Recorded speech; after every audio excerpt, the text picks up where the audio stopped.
సినిమాయ నమః. నేను mister B. నా మాట సూటిగా ఉంటది. మ్యాటర్ క్లియర్‌గా ఉంటుంది. మీరు చూస్తున్నారు మిస్టర్ బి ఛానల్. ఈ వీడియోలో మనం మాట్లాడుకుందాం court movie review. Natural star Nani సమర్పణలో రూపొందిన సినిమానే ఈ కోర్ట్. నాని ఒకవైపున హీరోగా నిరూపించుకుంటానే ఇంకొక వైపున నిర్మాతగా కూడా తన టేస్ట్‌ని గొప్పగా చాటుకుంటున్నాడు. మంచి సినిమాలు తీస్తూ కొత్త డైరెక్టర్స్ని మంచి కథల్ని ఎంకరేజ్ చేస్తూ టాలెంట్ని ఎంకరేజ్ చేయడమే కాదు సినిమాని గొప్పగా ప్రమోట్ చేస్తున్నాడు. చాలా ప్రామిసింగ్ గా తన ప్రొడక్షన్ లో వస్తున్న సినిమా కానీ తను నటించిన సినిమాని కానీ ప్రమోట్ చేస్తున్నాడు. నాని మీద నమ్మకంతో ఆడియన్స్ థియేటర్స్కి వచ్చేస్తున్నాడు. కనపడింది అది స్పష్టంగా కనపడుతుంది థియేటర్స్ లో. కోర్ట్ మూవీ కూడా చాలా మంచి ఓపెనింగ్స్ తీసుకుంది. సినిమాకి సంబంధించి పాజిటివ్ టాక్ నడుస్తుంది. ఎందుకంటే 2 రోజుల ముందలే సినిమాకి ప్రీమియర్స్ పడ్డాయి. అక్కడి నుంచే పాజిటివ్ టాక్ మొదలైంది. సో ఈ వీకెండ్ లో సినిమా బాగా పెర్ఫామ్ చేస్తుంది అని అనుకోవచ్చు. కోర్ట్ అసలు ఏముంది ఈ సినిమాలో మాట్లాడుకుందాం మన విశ్లేషణలో. కథ విషయానికి వస్తే కోర్ట్ ఈ పేరుతోనే అర్థమైపోతుంది ఈ సినిమా ఒక కోర్ట్ రూమ్ డ్రామా అని. తెలుగులో ఇంటెన్స్ కోర్ట్ రూమ్ డ్రామాలు చాలా తక్కువ వస్తూ ఉంటాయి. కానీ అలాంటి సినిమాల్ని ఆసక్తిగా చూడటానికి చాలా మంది ప్రేక్షకులు ఉన్నారు. మంచి కోర్ట్ రూమ్ డ్రామాలు తక్కువ వస్తూ ఉంటాయి తెలుగులో.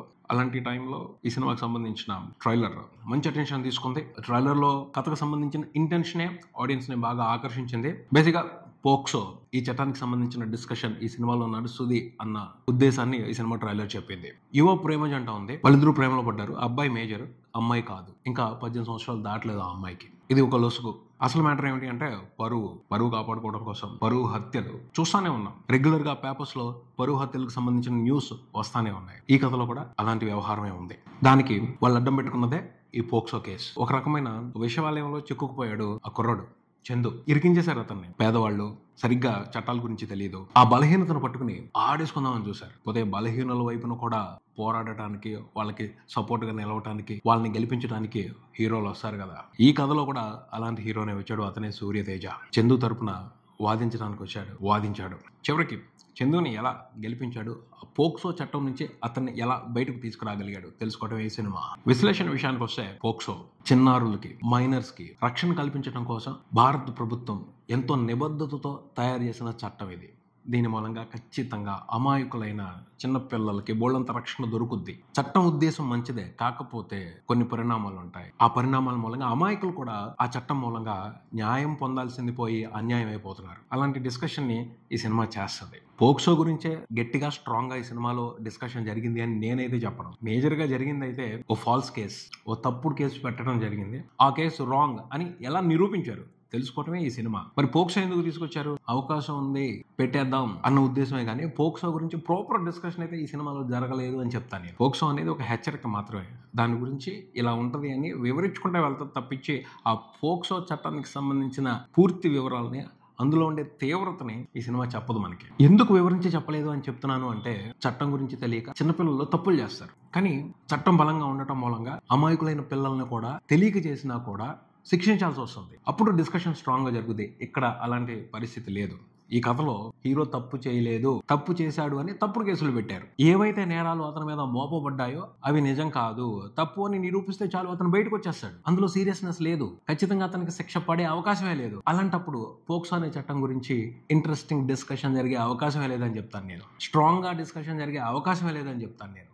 దాని గురించి పూర్తిగా అర్థం చేసుకునే అవకాశమే ఉండదు అని చెప్తాను నేను. తెలియక తప్పు చేశాడు అబ్బాయి, అది పోక్సో చట్టం పరిధిలోకి వస్తుంది. అయినా అతన్ని ఎలా కాపాడడానికి అవకాశాలు ఏమున్నాయి? దీని గురించి డిస్కషన్ జరిగితే ఇంట్రెస్టింగ్ గా ఉండేది, చాలా బాగుండేది. ఇంకా ఏదైతే కోర్టులో వాదోపవాదాలు ఉన్నాయో అవి ఇంకా స్ట్రాంగ్ గా ఉండేవి, ఇంకా బలంగా ఉండేవి అని అనిపించింది. కానీ అలా జరగలేదు ఈ సినిమాలో. ఈ సినిమాలో జరిగింది ప్రధానంగా ఒకటే, చాలా కంఫర్టబుల్ రైటింగ్. చందు ఎవరైతే హీరో ఉన్నాడో అతన్ని ఫేవరబుల్ గా ఉండేటట్టుగానే కథ రాసుకుంటా వెళ్ళినట్టు అనిపిస్తుంది. ఎందుకంటే వాళ్ళు తప్పు చేయలేదు. అతన్ని ఫోర్స్ గా ఓ కేసులో ఇరికిచ్చారు అంతే.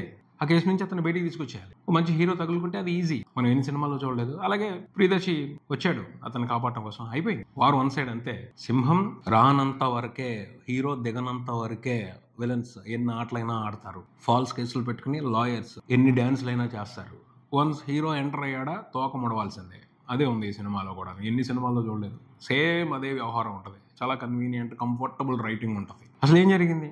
ఎందుకు అతని మీద కేసు పెట్టారు? చివరికి ట్విస్ట్ ఏమిటి అంటే చిన్నపిల్లలు, ఆ చిన్నపిల్లలు ఆటలు ఆడుకున్నారు. అయ్యో పాపం, ఆటలు ఆడుకున్నందుకు కూడా కేసులు పెడతారా అని ఆశ్చర్యపోవాలి మనం. ఈ సినిమా కథలో ఉన్న కేసుకు సంబంధించి లాస్ట్ ట్విస్ట్ ఏదైతే ఉందో చాలా అమాయకంగా అనిపిస్తుంది. చిన్నపిల్లలు ఆట ఆడుకున్నారు, ఆట ఆడుకుంటే కేసు పెట్టి ఎంత దారుణంగా హింసిస్తారా అని బాధపడాలి మనం. ఆ అమాయకత్వం మీద పగ తీర్చుకోవాలని చూసిన ఆ విలన్స్ని, ఆ లాయర్ని, వీళ్ళందరినీ చూస్తే పాపం అనిపిస్తుంది. ఏంటి పిల్లల ఆటలు అని అనిపిస్తుంది. అయినప్పటికీ మనకు ఒక ఇన్ఫర్మేషన్ వస్తుంది. పోక్సో చట్టం గురించి కొంత కాకపోతే కొంత తెలుసుకుంటాం.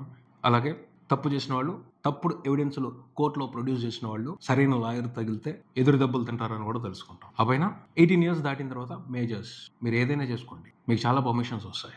18 సంవత్సరాలు దాటకపోతే మాత్రం జాగ్రత్తగా ఉండండి అని ఈ సినిమా కొంతవరకు యూత్ని వార్న్ చేస్తుంది. అంతే తప్పించి ఈ సినిమాలో అయితే ఒక సీరియస్ ఇష్యూ గురించి బలమైన డిస్కషన్ జరిగిందని అయితే నేను చెప్పను. ఒక సినిమా చూసాం, మనం సాటిస్ఫై అయ్యే ఎంటర్టైన్మెంట్ ఉంది ఈ సినిమాలో, దాన్ని ఎంజాయ్ చేస్తాం అంతే. ఈ కోర్ట్ రూమ్ డ్రామాలు చాలా వచ్చాయి, చాలా తీవ్రమైన పాయింట్స్తో, తీవ్రమైన నేరారోపణలతో చాలా కోర్ట్ రూమ్ డ్రామాలు వచ్చాయి. తెలుగులో కాదు, హిందీలో వచ్చాయి, ఓటీటీల్లో చూస్తున్నాం, చాలా లాంగ్వేజెస్లో వచ్చాయి. అలాంటి తీవ్రమైన ఆరోపణ, తీవ్రమైన నేరం అయితే ఈ సినిమాలో లేదు. అయినప్పటికీ సినిమాలో ఏదైతే డ్రామా ఉంటుందో అది ఇంట్రెస్టింగ్గానే ఉంటుంది, మనం ఎంజాయ్ చేసేట్టే ఉంటుంది. ఎందుకంటే సినిమా చూసేప్పుడు విలన్స్కి ఎవరైతే నెగిటివ్ ఇంటెన్షన్తో ఉంటారో వాళ్ళకి ఎదురు దెబ్బలు తగలాలి అని మనం ఊహిస్తూ ఉంటాం. అలాంటివి తగులుతూ ఉంటాయి. అలాంటి సాటిస్ఫాక్షన్ ఇచ్చే ఎంటర్టైన్మెంటే ఉంటుంది ఈ సినిమాలో. అంతేగాని రిస్క్ తీసుకుని సాహసోపేతంగా డిస్కషన్ అయితే ఈ సినిమాలో జరగల. పోక్సో చట్టానికి సంబంధించి సాహసోపేతమైన డిస్కషన్ అయితే ఈ సినిమాలో జరగల. చాలా కంఫర్టబుల్ డిస్కషన్ జరిగింది, కన్వీనియంట్ డిస్కషన్ జరిగింది. సినిమాటిక్ అడ్వాంటేజ్లు తీసుకుని చాలా నీట్గా ఎంటర్టైన్ చేసేట్టుగానే ఈ సినిమాని తీశారు. So entertainment point of view నుంచి చూస్తే చాలా హైలైట్స్ ఉన్నాయి ఈ సినిమాలో. ఫస్ట్, లవ్ స్టోరీ చాలా బాగుంది. లవర్స్గా నటించిన ఇద్దరు చాలా బాగా యాక్ట్ చేశారు. రోషన్, శ్రీదేవి చాలా బాగా పెర్ఫామ్ చేశారు. అమాయకమైన ప్రేమ పక్షులు వాళ్ళు మంచిగా నటించారు. చాలా బాగుంది వాళ్ళ పర్ఫార్మెన్స్. వాళ్ళ లవ్ స్టోరీలో ఓ ఇంటెన్సిటీ ఉంది. ఆ ఇంటెన్సిటీతో, ఆ ఎమోషన్తో మనం కనెక్ట్ అవుతాం, బాగుంటుంది. ప్రియదర్శి లాయర్ సూర్యతేజ గారు చాలా బాగా యాక్ట్ చేశాడు. అతను మంచి యాక్టర్, మనకు తెలుసు. ఓ మంచి రోల్ దొరికింది, ఎక్సలెంట్గా యాక్ట్ చేశాడు. సెకండ్ హాఫ్ అంతా కూడా అతనిదే. కొన్ని మంచి సీన్స్ పడ్డాయి, ఆ సీన్స్లో తన పర్ఫార్మెన్స్తో సాలిడ్గా యాక్ట్ చేశాడు, ఓ మంచి ఇంపాక్ట్ ఇచ్చాడు. ప్రియదర్శి తర్వాత శివాజీ కూడా ఈ సినిమాకి వన్ ఆఫ్ ది హైలైట్ అనే చెప్పొచ్చు. శివాజీ ఖచ్చితంగా ఓ స్పెషల్ యాక్టర్. సెకండ్ ఇన్నింగ్స్ మొదలు పెట్టారు అనుకోవచ్చు. ఈ ఇన్నింగ్స్లో మంచి క్యారెక్టర్స్ చేస్తున్నారు. ఈ సినిమాలో ఆయన పోషించిన పాత్ర ఖచ్చితంగా ఒక వైవిధ్యమైన పాత్రే. నెగిటివ్ షేడ్స్ ఉన్న పాత్ర, పరువు కోసం ఎంతకైనా తెగించే ఒక మోతుబరి రాజకీయ నాయకుడు మంగపతి. సాలిడ్ క్యారెక్టర్, ఎరక్కొట్టేసాడంతే ఆ క్యారెక్టర్లో తన పర్ఫార్మెన్స్తో శివాజీ. కాకపోతే నాకు అనిపించింది ఏమిటి అంటే, ఈ లవర్స్ ఉన్నారు కదా, ఈ అమ్మాయి ఆ అబ్బాయిలు ఇంటికి వెళ్తూ ఉంటుంది రెగ్యులర్గా, అక్కడికే వెళ్ళి పట్టుకుంటారు. శివాజీ ఆ అమ్మాయిని అక్కడి నుంచి వాళ్ళ ఇంటికి తీసుకొస్తాడు. ఇంటికి వచ్చిన తర్వాత ఒక్కసారిగా ఆ అమ్మాయి మీద రియాక్ట్ అవుతాడు. ఆ సీన్లో శివాజీ పర్ఫార్మెన్స్ మాత్రం అద్భుతం, అంతే టెరిఫిక్గా చేశాడు, భయపెట్టేశాడు అంతే. మిగతా క్యారెక్టర్స్ని భయపెట్టడమే కాదు, చూసే ఆడియన్స్ని కూడా భయపెడతాడు. సాలిడ్ పర్ఫార్మెన్స్తో అదరగొట్టాడు అంతే. అలాంటి సిచ్యువేషన్స్, సీన్స్ ఇంకా మనం సినిమా అంతా ఎక్స్పెక్ట్ చేస్తాం, కానీ అన్ని బళ్ళ. సెకండ్ హాఫ్లో అయితే కంప్లీట్గా ప్రియదర్శి ఎప్పుడైతే టేక్ ఓవర్ తీసుకున్నాడో అక్కడి నుంచి డల్ అయిపోతా వెళ్ళింది. అంత స్ట్రాంగ్గా రాయలేదేమో అనిపించింది సెకండ్ హాఫ్లో శివాజీ క్యారెక్టర్ని. ఇంకొంచెం మంచి సీన్స్ పడున్నట్టయితే, ఇంకొంచెం అతనిలో ఉన్న నెగిటివిటీని ఎక్స్పోజ్ చేసే సీన్స్ పడున్నట్టయితే ఇంకా బాగా పెర్ఫామ్ చేసి ఉండేవాడు, ఇంకా మంచి ఎక్స్పీరియన్స్ ఇచ్చి ఉండేవాడు అని అనిపించింది. టెక్నికల్ డిపార్ట్మెంట్స్ విషయానికి వస్తే అన్ని డిపార్ట్మెంట్ పనితీరు ఇంట్రెస్టింగ్గా ఉంది. డైరెక్షన్ కూడా చాలా బాగుంది.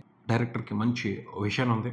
తను రాసుకున్న దాన్ని స్పష్టంగా చెప్తున్నాడు. కాకపోతే రాసుకునే దగ్గరే కాస్త సినిమాటిక్ అడ్వాంటేజ్లు తీసుకుని కంఫర్ట్గా రాసుకున్నాడు అని చెప్పొచ్చు.